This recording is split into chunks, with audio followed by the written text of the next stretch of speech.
Alright, so for these problems, I put them all together, 5, 6, 7, because we're actually working with money now, finding the compound interest that a certain account accumulates throughout the years. So the first thing I want to talk about is that there's actually two formulas for these, right?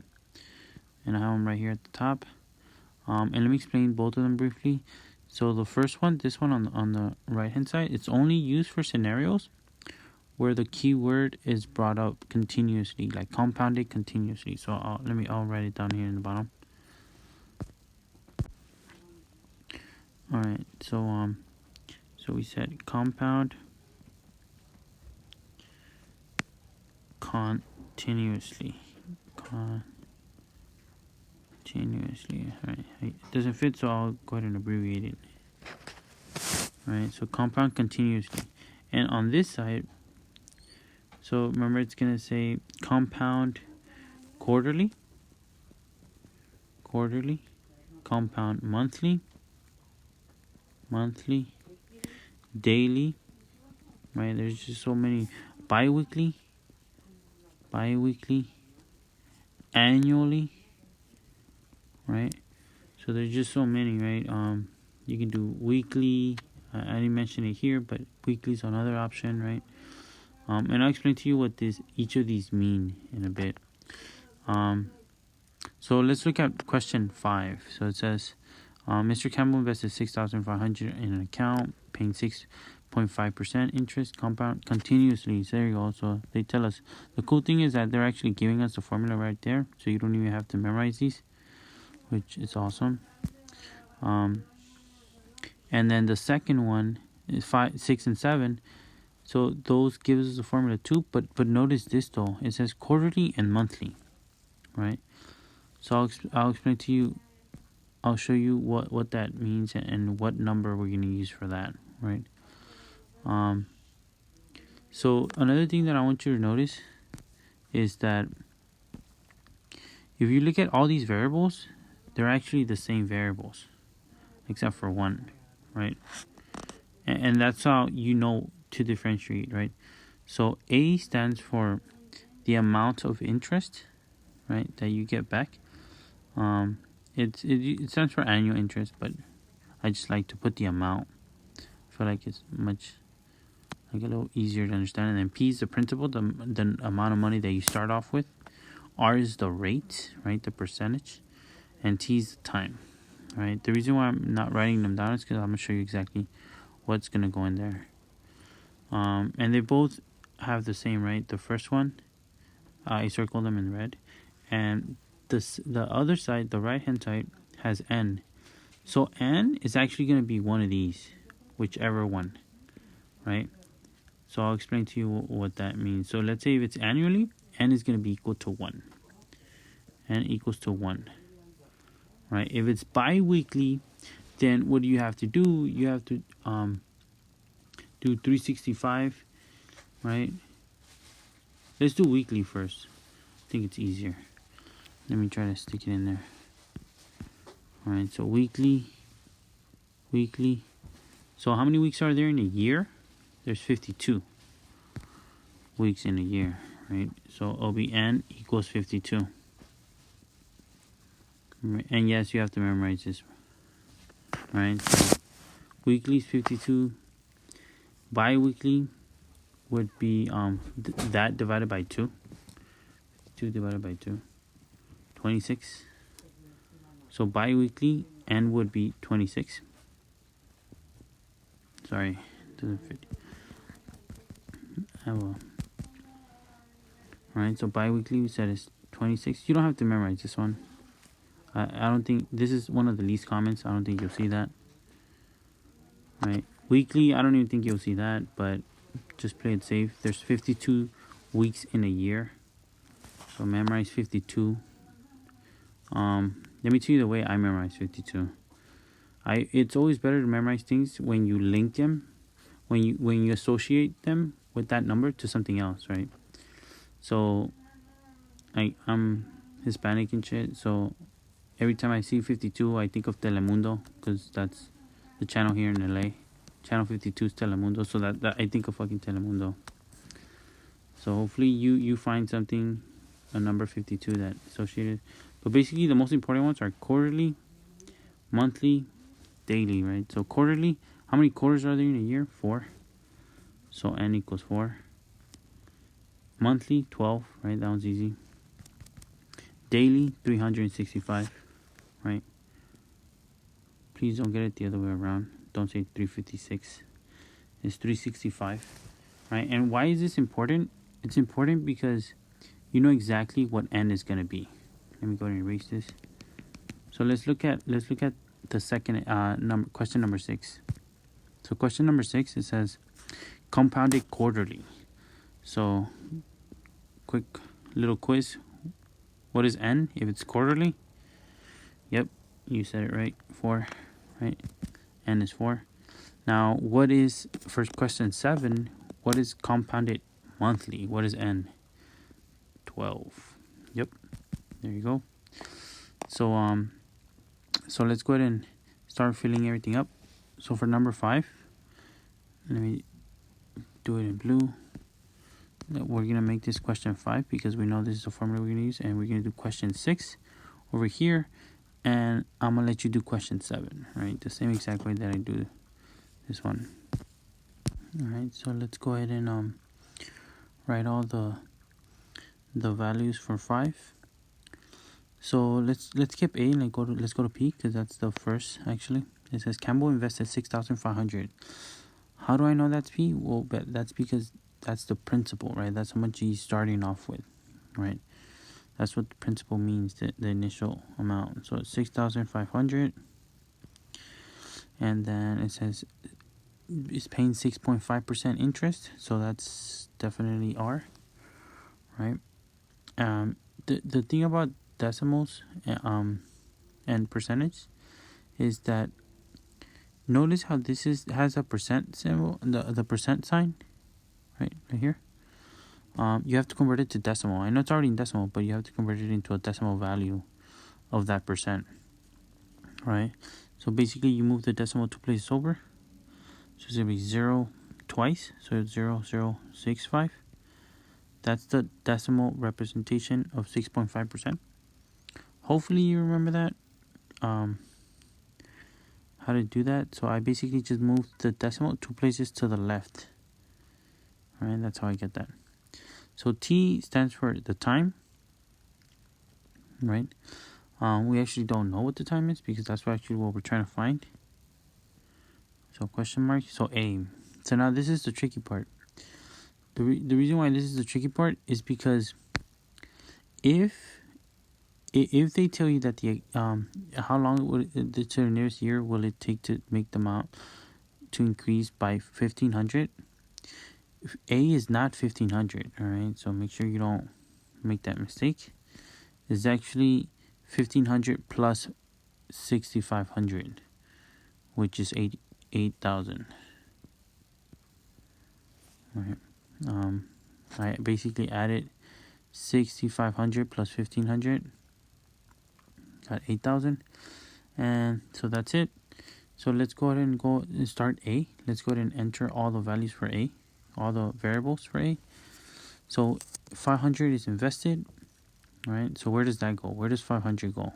If they tell you $500 is invested at 6%, we know that that's the principal, right? Because 500, that's how much started, and then the percent, the rate is 6%. In decimal, what's that? 0.06. All right, so hopefully you're getting the rate correctly. And compounded quarterly, right? Compounded quarterly. So just like we had mentioned earlier, quarterly is 4, right? Because there are 4 quarters in the year, and we're actually trying to find the time. When will the balance double? Oh, okay, so this is another tricky one, right? So when will the balance double? So what do you think we have to put for A? We're looking for when it's double 500, right? So what's that? 1,000, sorry. I was going to say 10,000. It's 1,000, right? That's the double amount, right? If it's tripled, it's 1,500, right? Basically 500 times 3, all right? So make sure you don't write 2, right? make sure you actually write the double amount of that. Cool. Alright, so let's go ahead and work it out. I know there's not a lot of space, so what I'm gonna do, I'm gonna erase the right hand side, and then I'll help you solve that one. So let me go ahead and erase. Alright, so here we have 8,000 equals the principal, which is 6,500 to the power of e to the power of the rate, which is 0.065, and then the variable t. That's what we're looking for, right? So just like the previous ones, we're gonna go ahead and divide both sides by 6,500, and then remember that the zeros at the end cancel. This is only when it's at the end.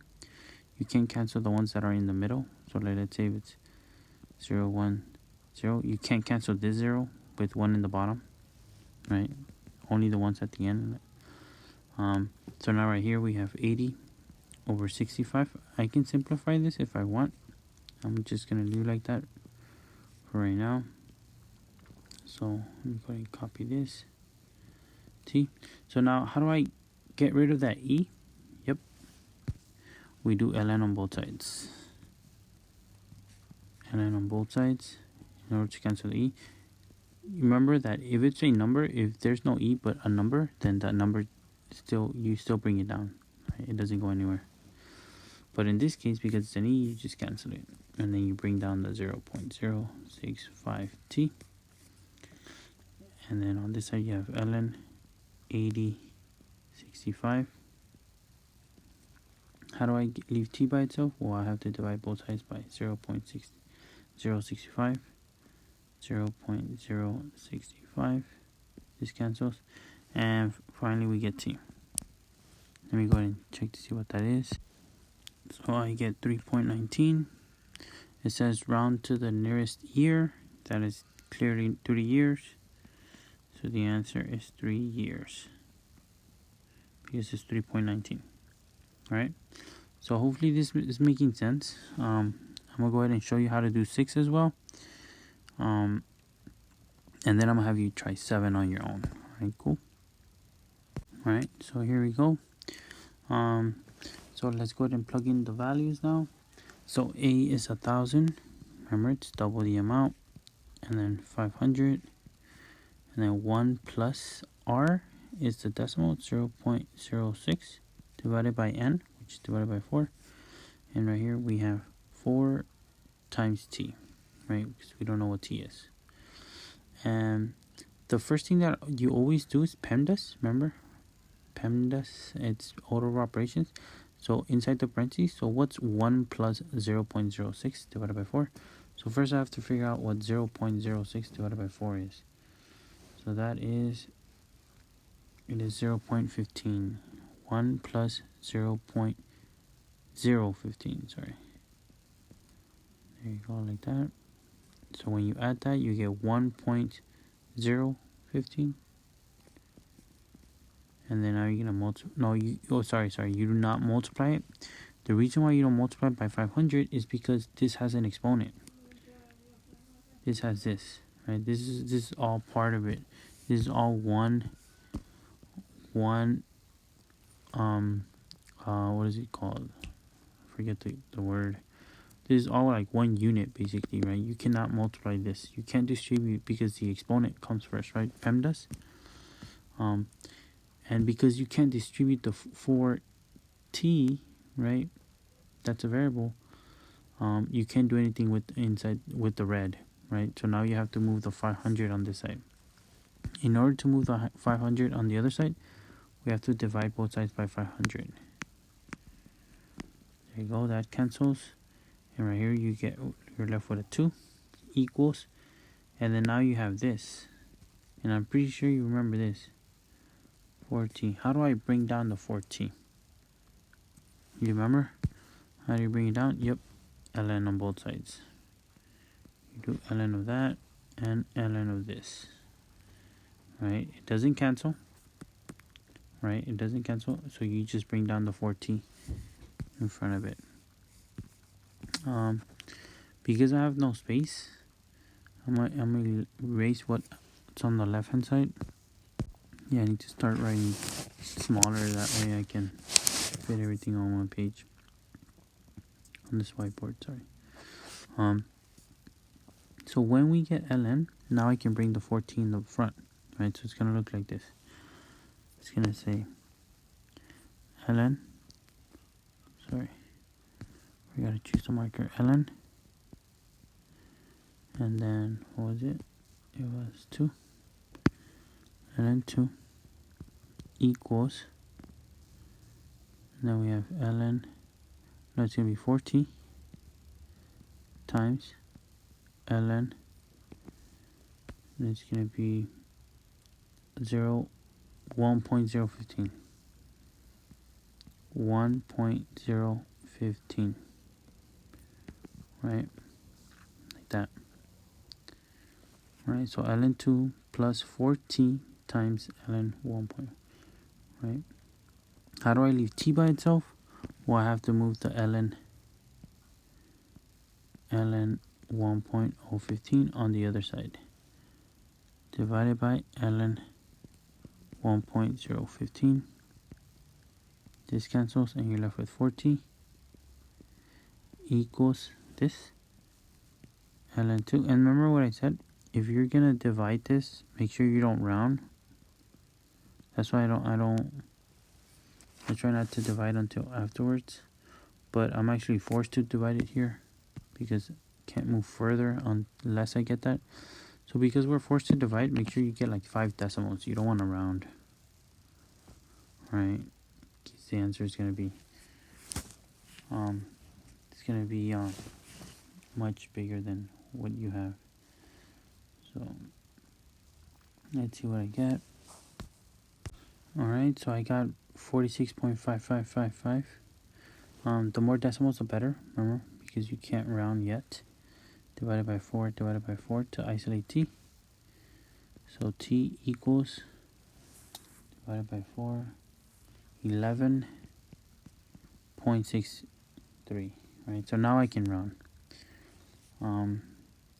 Right, so it's gonna be probably 12, approximately 12. Right, and what does this mean? That means that in 12 years you will be able to double your money, your $500 that you put to invest at a 6% interest rate. Yep. So exactly the way I did it here, I want you to try number 7. All right. Take it step by step. I know it's a little challenging, but if you really go step by step, there's no reason why you shouldn't be able to get it. But let me know how it goes, okay?